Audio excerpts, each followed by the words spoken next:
Hello everybody, हम विलियन का next topic लेकर प्रारंभ कर रहे हैं और इसमें हम ले रहे हैं विलियन की सांद्रताएं। विलियन की सांद्रता में हम सापेक्ष रूप में विलेय की मात्रा विलियन की निश्चित मात्रा के साथ में प्रदर्शित करके सांद्रता को दर्शाते हैं, जिसमें इकाई मात्रा विलियन की और उस इकाई मात्रा में उपस्थित विलेय की दी गई मात्रा को सांद्रता के रूप में प्रदर्शित करते हैं। यहाँ पर भी हम सांद्रताएं द्विअंगी विलयन की लेके चल रहे हैं। बाइनरी सॉल्यूशन है, उन्हीं विलयनों के लिए हम सांद्रताएं शब्द काम में ले रहे हैं, जिसमें कम मात्रा में उपस्थित घटक के लिए विलेय शब्द का, आधिक्य में उपस्थित घटक के लिए विलायक शब्द का उपयोग किया गया है और दोनों के समांगी मिश्रण के लिए हम विलियन शब्द का उपयोग करते हैं। विलियन की सांद्रता अगर हम प्रदर्शित करें तो सांद्रता को सामान्य रूप से हम विलियन की निश्चित मात्रा के सापेक्ष विलेय की दी गई मात्रा के रूप में दर्शाते हैं, जिसमें विलेय की मात्रा हम ऊपर लिखते हैं, किसी भी रूप में दी जा सकती है, और विलियन की मात्रा को हम भागफल के भाग के रूप में प्रदर्शित करते हैं या इसके भाग के रूप में दर्शाते हैं। तो विलेय की मात्रा बटा विलियन की मात्रा का जो अनुपात है उसी को हम कहते हैं सांद्रता। तो सभी सांद्रताएं सामान्यतः इसी रूप में प्रदर्शित की जाती। परिवर्तन कहाँ कहाँ होंगे? विलेय की मात्रा ग्राम में हो सकती है, आयतन के रूप में हो सकती है, मोल के रूप में हो सकती है, ग्राम तुल्यांक के रूप में हो सकती है। इसी तरीके से विलियन की मात्रा जो दी गई है ये आयतन के रूप में हो सकती है, जो कि मिलीलीटर में हो सकता है, लीटर में हो सकता है, या फिर विलियन की मात्रा द्रव्यमान के रूप में भी दी जा सकती है। और इसी आधार पर हम विभिन्न प्रकार की सांद्रताओं को प्रदर्शित करें तो उसमें सबसे सरलतम सांद्रता के रूप में अगर हम प्रदर्शित करें नंबर 1 पे, तो सरलतम सांद्रता हम लेके चल रहे हैं प्रतिशत सांद्रता। प्रतिशत सांद्रताएं, और प्रतिशत सांद्रताएं वास्तव में 3 प्रकार से प्रदर्शित की जाती है। पहले में विलेय और विलायक दोनों द्रव्यमान के रूप में, विलेय द्रव्यमान में, विलायक आयतन के रूप में, और दोनों आयतन के रूप में भी हो सकते हैं। तो उसमें हम प्रतिशत सांद्रताओं में पहली सांद्रता अगर प्रदर्शित करें तो प्रतिशत W/W सांद्रता, या इसी को हम कहते हैं भार प्रतिशत सांद्रता।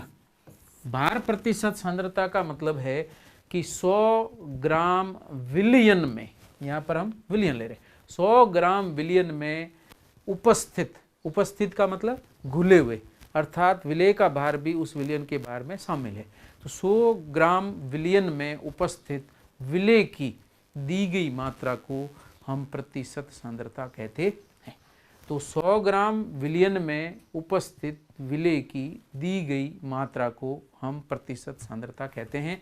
और इसका यदि सूत्र प्रदर्शित किया जाए तो हम प्रतिशत W/W, जिसमें W वेट के लिए और यहाँ पर विलियन का वेट और ऊपर दिया गया W ये विलेय के वेट को दर्शाता है, तो बराबर हो जाएगा विलेय का भार किस में लेना है?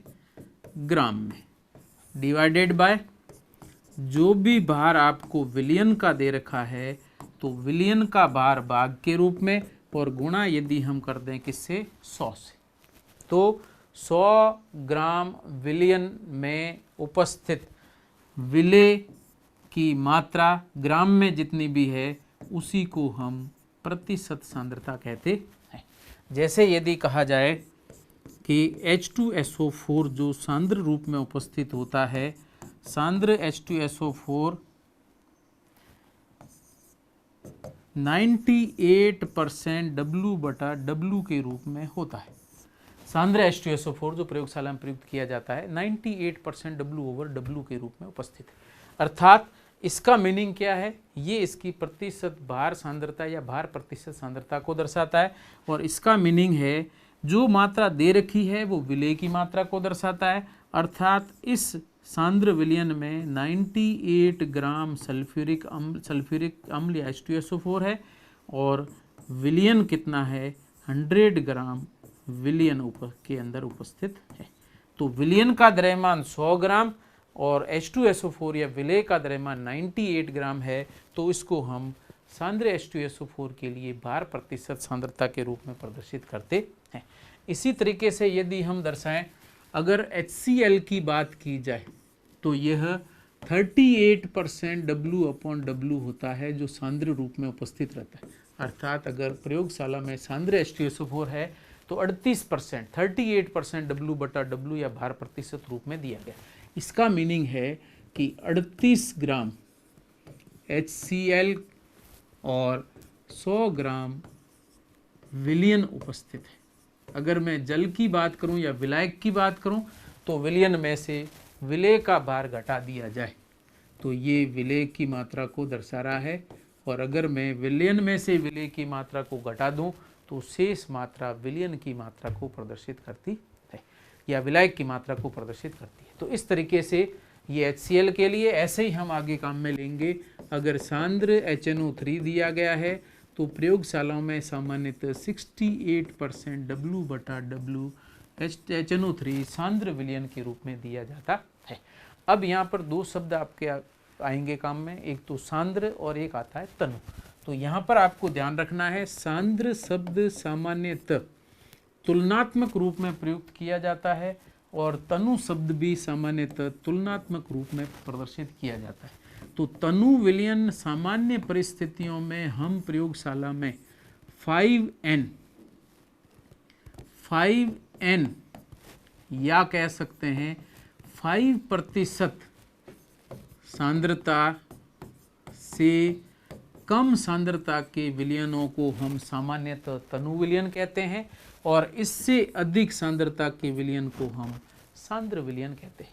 लेकिन यहाँ जो मार्केट से H2SO4 या HNO3 या HCl के जो मानक सांद्र विलयन आते हैं उनके ऊपर जो प्रतिशत मात्रा सामान्यतः इस रूप में लिखी गई है, तो ये इनको इसी प्रतिशत मात्राओं के रूप में प्रदर्शित किया जाता है।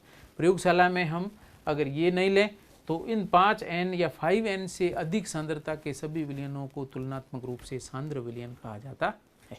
तो ये वैसे कोई स्टैंडर्ड मात्रक नहीं है, लेकिन सामान्य परिस्थितियों में हम इसको इस रूप में काम में लेते हैं। तो प्रतिशत सांद्रता भार प्रतिशत के रूप में इस के द्वारा या इस रूप में प्रदर्शित की जाती है।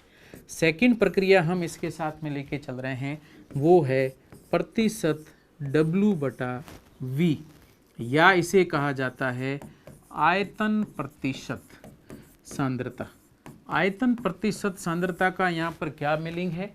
आयतन प्रतिशत सांद्रता का अर्थ है 100 ml विलयन में उपस्थित विलेय की ग्राम में मात्रा। चूंकि W दे रखा है ऊपर, V नीचे दे रखा है, तो विलयन का आयतन लेना है और विलेय का लेना है द्रव्यमान। तो ऐसी स्थिति में हम इसको प्रदर्शित करते हैं 100 ml विलयन में उपस्थित 100 ml विलयन में उपस्थित विलेय की ग्राम में मात्रा जो भी दी गई है उसी को हम आयतन प्रतिशत सांद्रता कहते हैं। और इसे प्रदर्शित करने के लिए परसेंटेज W/V इक्वल टू हो जाएगा विलेय की मात्रा किस में लेनी है? ग्राम में। भाग आपको देना है विलयन के आयतन का, और विलयन का आयतन किस में प्रदर्शित करना है? मिलीलीटर में, और गुणा किससे करेंगे? 100 से। तो ये मात्रा के रूप में हम इसको प्रदर्शित कर सकते हैं, जो W/V के रूप में दर्शाई जाती है। यदि कहा जाए 5% ग्लूकोज का विलयन है तो 5% ग्लूकोज के विलयन को हम इस रूप में प्रदर्शित करते हैं, जो कि हॉस्पिटल के अंदर ग्लूकोज आइसोटोनिक विलयन के रूप में बॉडी में चढ़ाने के लिए काम में लिया जाता है। तो ये हो जाएगी आपके प्रतिशत W/V, और प्रतिशत W/V को हम इस रूप में दर्शाते हैं, जैसे कहा जाए 5% W/V ग्लूकोज अगर है तो इसका मीनिंग क्या होगा? इसमें 5 ग्राम क्या है? ग्लूकोज है, जिसको जल में घोलकर, अब ध्यान रखना इसमें, जल में घोलने के बाद में जो विलयन बनेगा उस विलयन का आयतन कितना होता है? 100 ml बनता है। तो इस तरीके से 5 ग्राम ग्लूकोज को जल में घोलकर यदि पूरा आयतन 100 ml कर दिया जाए तो इसे हम 5% ग्लूकोज विलयन कहते हैं या आयतन प्रतिशत सांद्रता के रूप में प्रदर्शित किया जाता है। इसी तरीके से तीसरे रूप में प्रतिशत सांद्रता आती है प्रतिशत V/V, प्रतिशत V/V। यहाँ पर V वॉल्यूम के लिए, दूसरा V भी वॉल्यूम के लिए। ऊपर V है वो विलेय के आयतन को दर्शाएगा, वॉल्यूम को दर्शाएगा, नीचे V लिखा है यह विलयन के आयतन को दर्शाएगा। तो ऐसी स्थिति में इसे हम सामान्य रूप से प्रतिशत V/V के रूप में दर्शाते हैं और ये उन विलयनों में सामान्यतः प्रयुक्त किया जाता है जिसमें विलेय भी द्रव हो और विलायक भी द्रव हो, अर्थात द्रव द्रव से निर्मित विलयन है तो उसमें हम इन सांद्रताओं का या प्रतिशत सांद्रता का उपयोग करते हैं। और इसका बढ़िया सा एग्जाम्पल है, फॉर्मूला आपके मैं पहले लिख देता हूँ, सूत्र, और सूत्र के रूप में प्रदर्शित किया जाए प्रतिशत V/V। तो यहाँ पर हम लेंगे विलेय, विलेय लेना है मिलीलीटर में, कितना लिया गया है, फिर लेना है भाग में विलयन, विलयन की मात्रा भी मिलीलीटर में लेनी है और गुणा किससे कर देंगे, 100 से।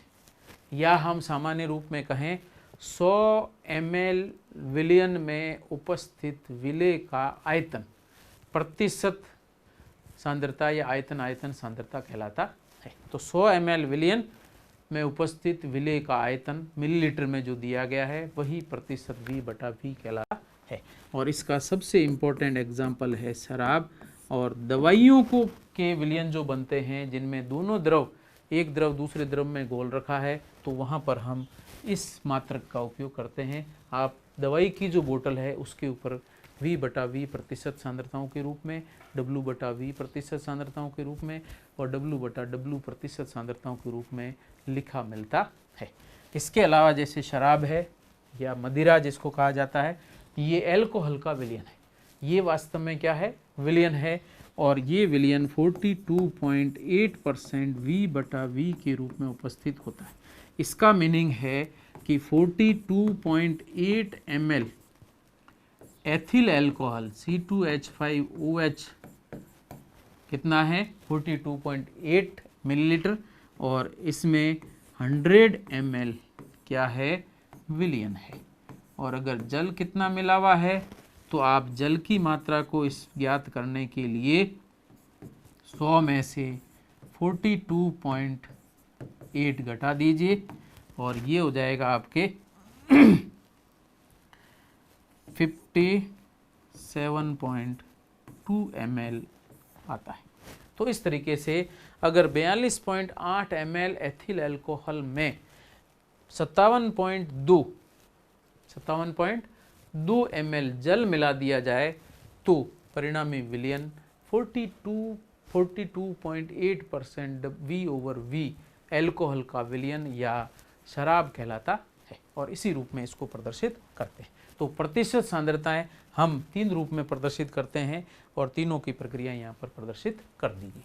सेकंड नंबर पे हम ले रहे हैं सांद्रता मात्रकों के अंदर, और ये है मोलर सांद्रता। इम्पोर्टेंट है, मोल के रूप में विलेय की मात्रा ली गई है, इसलिए इसको हम कहते हैं मोलर सांद्रता।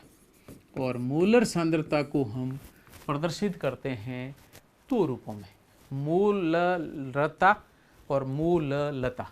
तो इसको हम 2 रूपों में प्रदर्शित करेंगे मोलर सांद्रता को। पहला है मोलरता, इंग्लिश में इसको कहते हैं मोलेरिटी, कैपिटल M से इसको दर्शाया जाता है मोलरता को। और मोलरता की परिभाषा अगर प्रदर्शित करें बिल्कुल सरल सी है, इसमें हम विलेय के मोल प्रयुक्त करते हैं और विलयन का आयतन लेते हैं। तो ऊपर आपको लेना है विलेय के मोल कितने हैं और भाग में आपको लिखना है विलयन का लीटर में आयतन कितना है। उन दोनों का जो भी अनुपात होगा मोलरता कहलाता है। लेकिन यहाँ पर IUPAC के आधार पर अगर हम प्रदर्शित करें तो आयतन को डेसीमीटर क्यूब में प्रदर्शित किया जाता है। तो परिभाषा बिल्कुल सरल से रूप में अगर लिखें तो 1 डेसीमीटर क्यूब क्या लेना है, विलयन। विलयन में उपस्थित, उपस्थित का मतलब ये घुलित अवस्था में होगा। उपस्थित विलेय के मूल कितने, उनको ही हम सम्मिलित रूप से क्या कहते हैं, मूलरता कहते हैं। अगर 1 डेसीमीटर क्यूब विलयन में विलेय का 1 मोल है तो 1 मोलर सांद्रता हो जाएगी। आधा मोल है, सेमी मोलर सांद्रता हो जाएगी। 3/2 मोल है, सेस्क्यू मोलर सांद्रता हो जाएगी। 1/10 मोल है तो इसको हम डेसी मोलर सांद्रता कहते हैं। तो इस तरीके से 1 डेसीमीटर क्यूब 1 लीटर के बराबर होता है। तो 1 डेसीमीटर क्यूब विलयन में उपस्थित विलेय के मोलों की संख्या या मोल की संख्या को ही हम मोलरता कहते हैं। और इस मोलरता का यदि मैं सूत्र प्रदर्शित करूं तो अलग अलग तरीके से प्रदर्शित किया जाता है। कैपिटल M बराबर मोलेरिटी बराबर, ऊपर है विलेय के मोल, तो सरल रूप में हम अगर प्रदर्शित करें तो विलेय के मोल, ठीक है, इसको स्मॉल लेटर n से प्रदर्शित करते हैं, बटा विलयन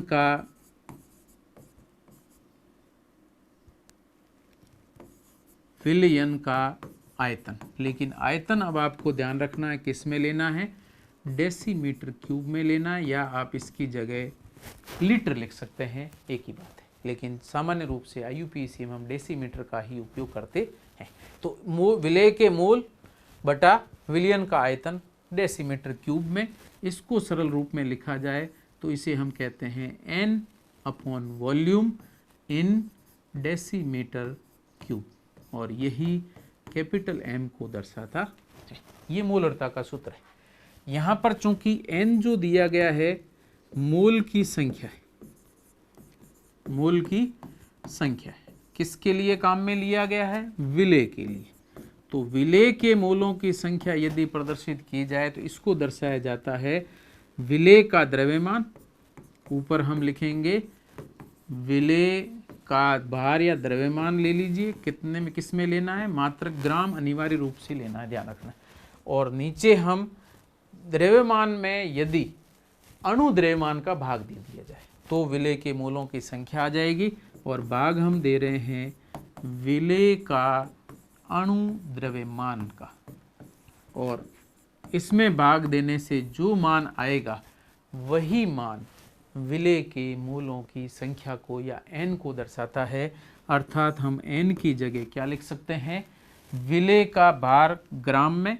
तो और विलेय के लिए हम यहाँ पूरे चैप्टर में 1 अंक का उपयोग करेंगे। 1 लिखा है विलेय के लिए, 2 लिखा है विलायक के लिए आएगा, और कुछ नहीं लिखा है तो विलयन के लिए। जैसे यहाँ पर मैं इसको N1 लिखूंगा, यहाँ पर V लिखूंगा। N1 लिखा अर्थात विलेय के मोलों की संख्या, V लिखा है विलयन का आयतन। इसी तरीके से यहाँ पर N1 बराबर हो जाएगा W1/M1। 1 विलेय के लिए, W1 विलेय का भार ग्राम में, M1 विलेय का अणु द्रव्यमान। तो इनका अनुपात N1 के रूप में लिखा जाता है।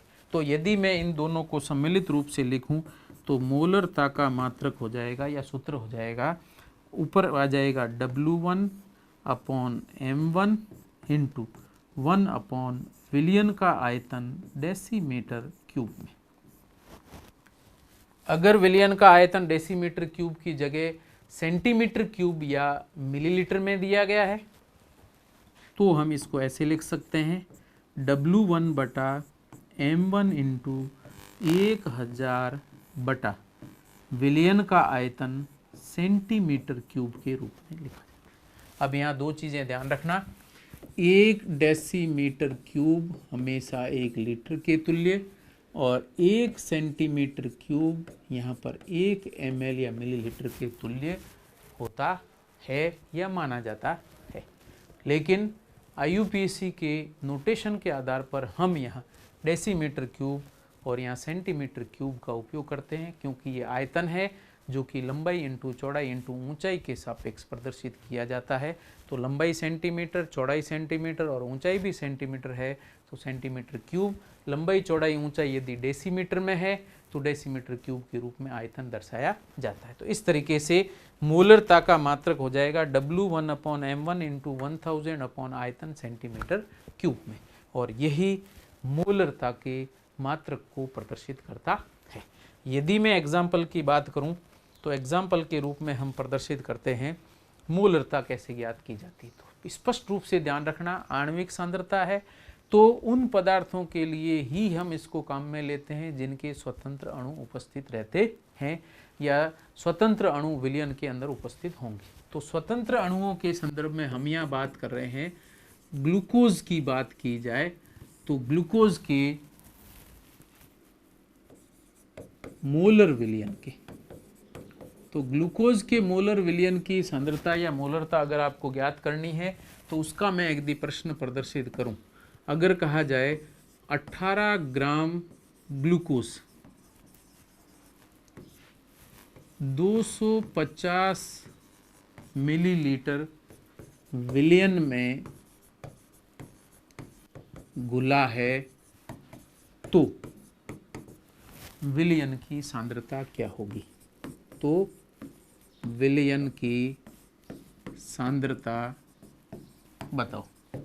तो यहाँ पर हम ज्ञात करने के लिए विलयन की सांद्रता किस रूप में पूछी जाए, मोलरता के रूप में मैं ले रहा हूँ, तो विलयन की मोलरता बताई जाए कितनी होगी, सांद्रता को मोलरता के रूप में आपको बताना है। तो विलयन की मोलरता ज्ञात करने के लिए सर्वप्रथम आप क्या करेंगे, प्रश्न से सूचनाएं दे रखी है उनको लिखें। ग्लूकोज विलेय है तो ग्लूकोज का द्रव्यमान W1 आपको दे रखा है 18 ग्राम। मात्रक जरूर लिखें, W1 हमेशा ग्राम में आना चाहिए, अगर मिलीग्राम में है तो ग्राम में कन्वर्ट करेंगे। इसी तरीके से M1 की जरूरत पड़ेगी, ग्लूकोज का अणु द्रव्यमान, और ग्लूकोज का अणु द्रव्यमान 180 होता है। कहाँ से आएगा, ग्लूकोज का आप अणु सूत्र लिखें C6H12O6। अणु द्रव्यमान ज्ञात करने के लिए कार्बन का परमाणु द्रव्यमान होता है 12, कितने कार्बन हैं गुणा करिए। हाइड्रोजन का परमाणु द्रव्यमान होता है 21, 12 हाइड्रोजन है।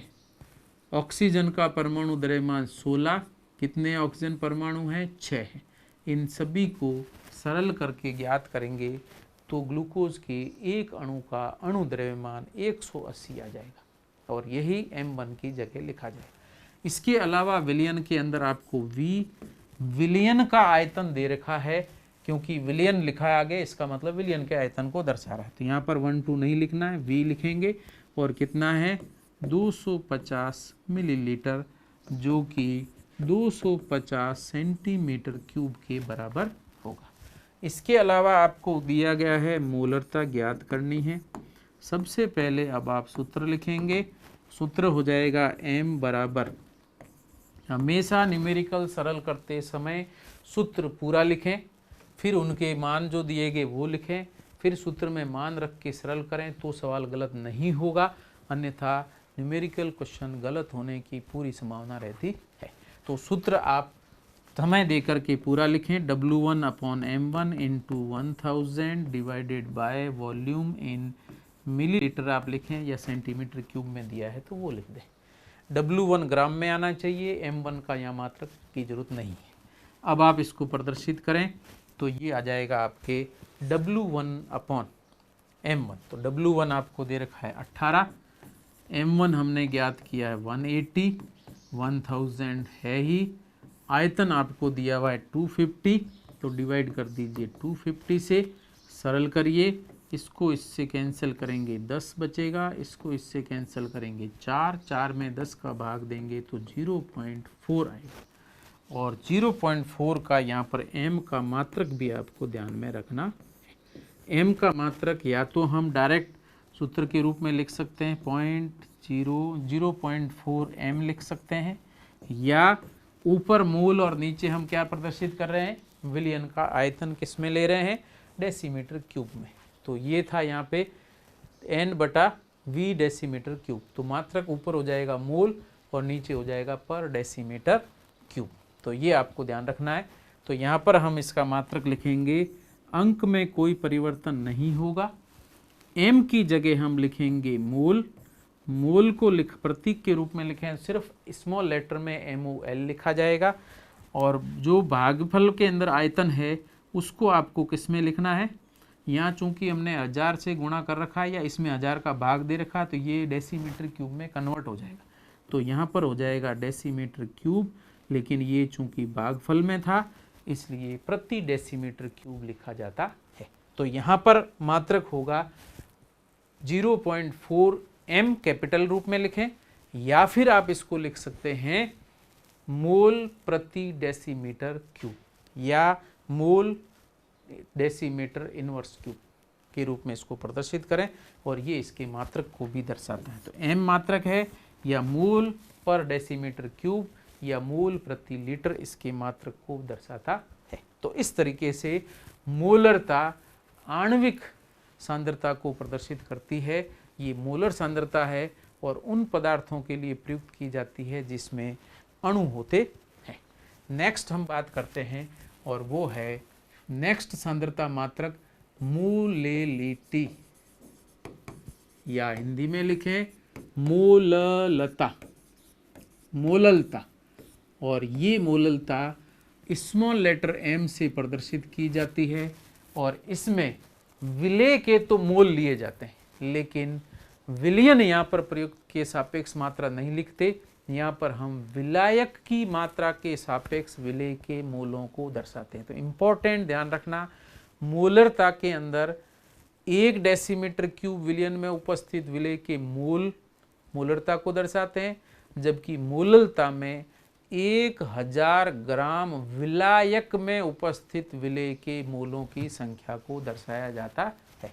तो यहाँ पर मोललता वास्तव में क्या है, 1000 ग्राम क्या लेना है, विलायक, विलायक में घुले या डिजॉल्व्ड विलेय के मोल की संख्या, विलेय के मोल की संख्या को हम क्या कहेंगे, मोललता कहते हैं। यहाँ ध्यान रखना, ये जो 1000 लिख रखा है ये प्योर विलायक के लिए लिया जाता। अभी तक हम ले रहे थे उसमें विलियन लिया गया था। अब पहली बार, और ये मात्र एक ही मात्रक है जिसमें विलायक की मात्रा के सापेक्ष विलेय की मात्रा को दर्शाया जाता है।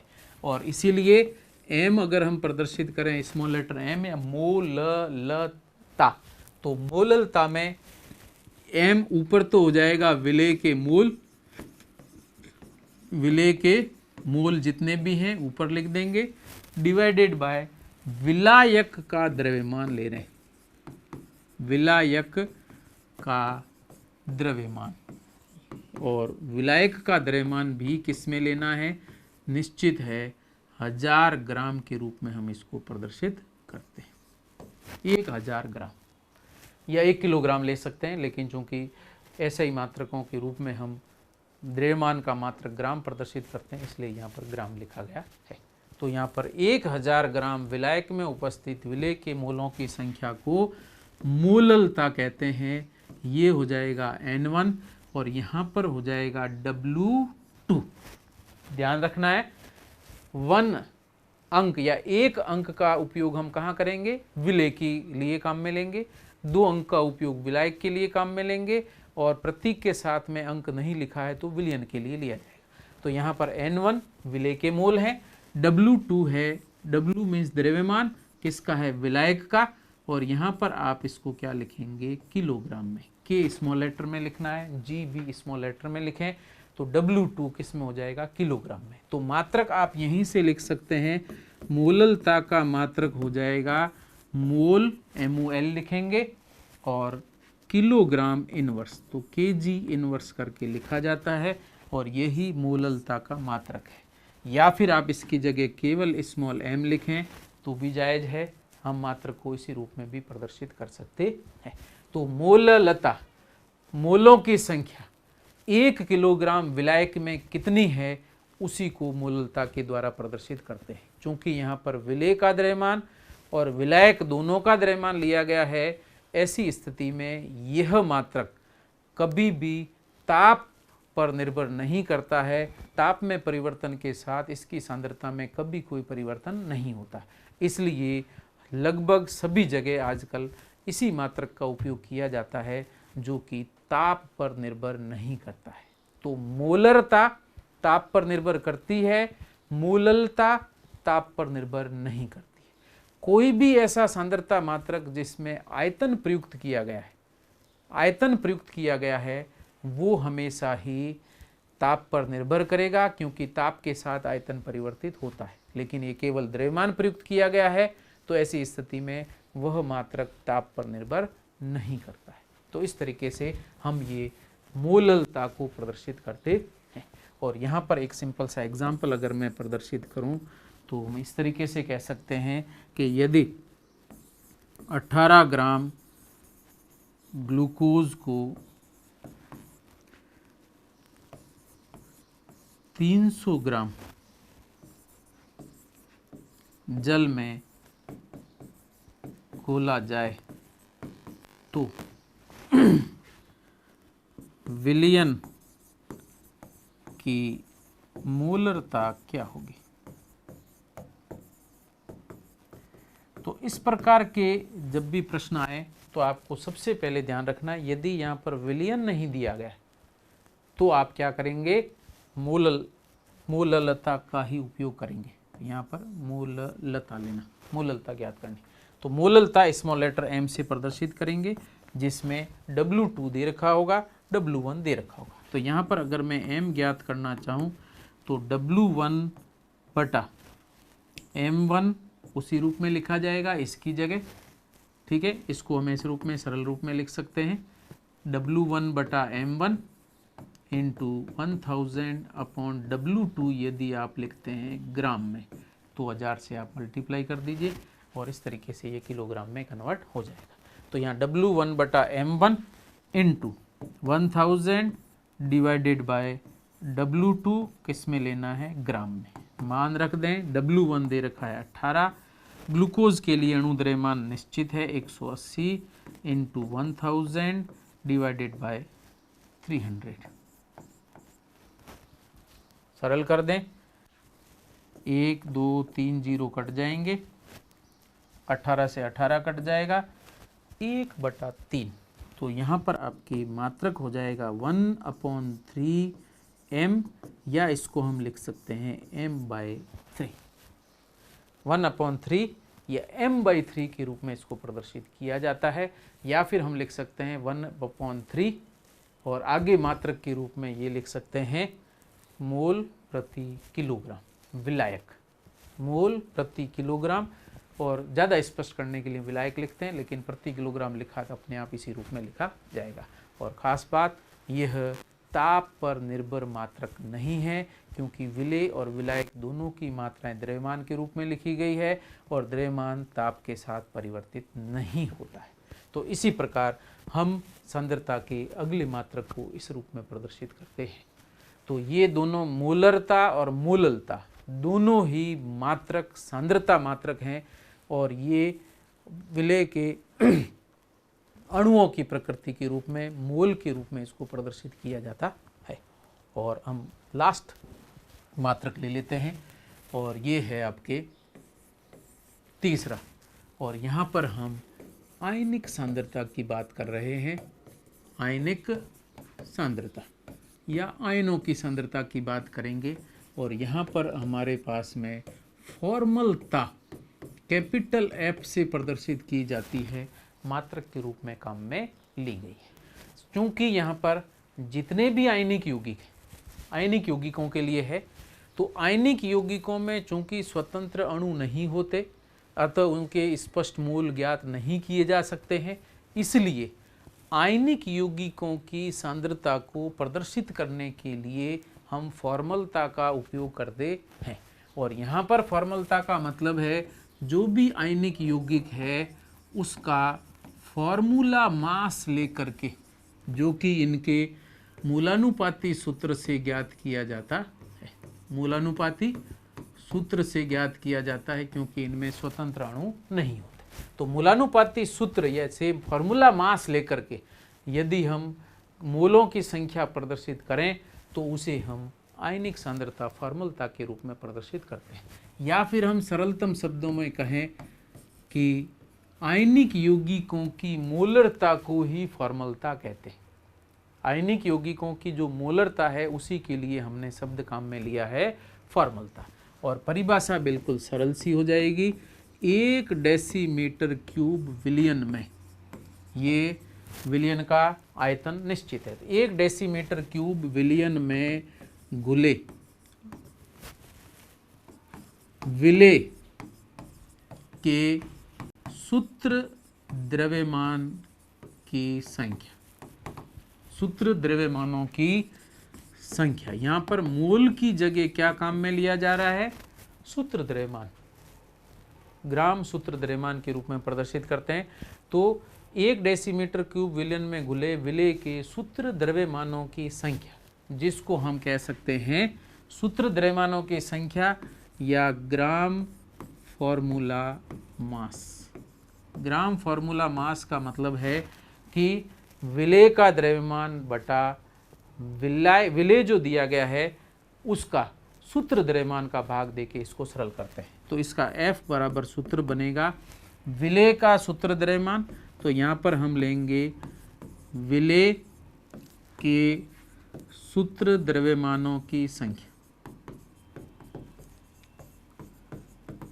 डिवाइड किससे करेंगे, विलेय के सूत्र द्रव्यमानों को हम डिवाइड करते हैं विलियन के आयतन से, और विलियन का आयतन यहाँ पर कितना लेना है, डेसीमीटर क्यूब में लेना है, और इनका अनुपात ही F को प्रदर्शित करता है।